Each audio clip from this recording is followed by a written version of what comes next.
Good morning guys! Ayan ang birthday food for today's video.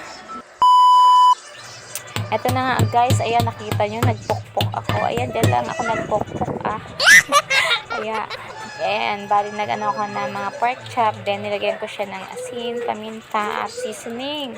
Tapos, kabilaan yan guys, pinukpok natin sa loob ng plastic para mag-flat siya masyado.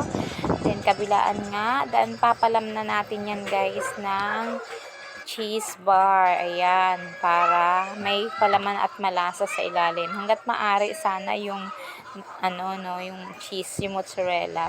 Tapos, babalot natin guys yan dito sa ating pork chop. Tinanggal ko yung yung taba at konting buto-buto. So, ganyan ang nangyari. Niroll natin.